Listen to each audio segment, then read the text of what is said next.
જામનગરના મહિલાએ પ્રયાગરાજ મહાકુંભમાં જ્યુટ બેગનું વિતરણ કરી પર્યાવરણ બચાવવાનો સંદેશ આપ્યો। અંદાજે 1500 જેટલા ઇકો ફ્રેન્ડલી જ્યુટ બેગ્સ બનાવી સાધુ સંતોને અર્પણ કર્યા। ઉત્તર પ્રદેશના પ્રયાગરાજ ખાતે તારીખ 13મી જાન્યુઆરીથી શરૂ થયેલા મહાકુંભ મેળામાં કરોડો લોકોએ આસ્થાની ડૂબકી લગાવી। ગુજરાતભરમાંથી પણ મોટી સંખ્યામાં લોકો મહાકુંભ મેળામાં પહોંચ્યા છે। ત્યારે જામનગર રહેતા નિધિબેન દવે અને તેમના પતિએ કુંભ મેળામાં પર્યાવરણની જાળવણી કરવાના હેતુથી અનુકૂળ સેવા કાર્ય કર્યું છે। તેઓએ મહાકુંભમાં 1500 જેટલા જ્યુટ બેગ્સનું સાધુ સંતોને વિતરણ કર્યું। જ્યુટ એટલે કે ક્ષણમાંથી બનાવેલ વસ્તુ જે ટકાઉ હોય અને સાથે સાથે ઇકો ફ્રેન્ડલી પણ હોય છે।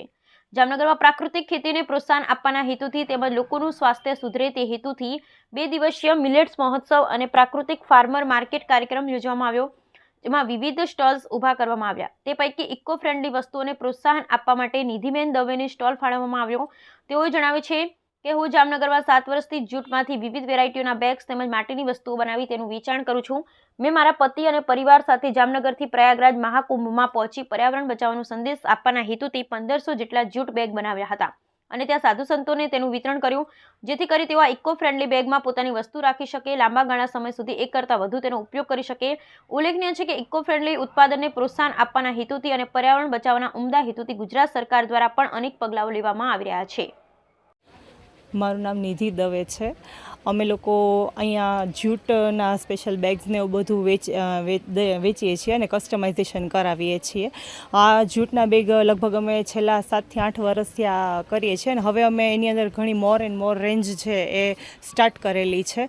અને અમે હમણાં કુંભના મેળામાં અમારા કઝિન્સ સાથે બધા ભાઈ બહેનો ગયા હતા, ત્યારે બધા જે સાધુ સંતો હોય તે લોકોને અમે આ ટાઈપના જ્યુટના જે બધા બેગ્સ હોય એનું વિતરણ કરેલું હતું। અંદાજે અમે લોકોએ લગભગ 1200 થી 1500 જેટલા જ્યુટના બેગ છે એનું વિતરણ કરેલું હતું। અમારી એની પાછળનો મેઇન પર્પઝ છે ને એ ઇકો ફ્રેન્ડલી જે આપણું સમાજ બને એના માટેનો અમારો મેઇન પર્પઝ હતો। અને બાકી સાધુ સંતોને તો જનરલી આવી બધી વસ્તુઓની જરૂર પડતી હોય તો એ લોકો બી આને લોંગ ટાઈમ સુધી યુઝ કરી શકે, એટલા માટે અમે લોકોએ સાધુ સંતોને બી આ આપેલું હતું।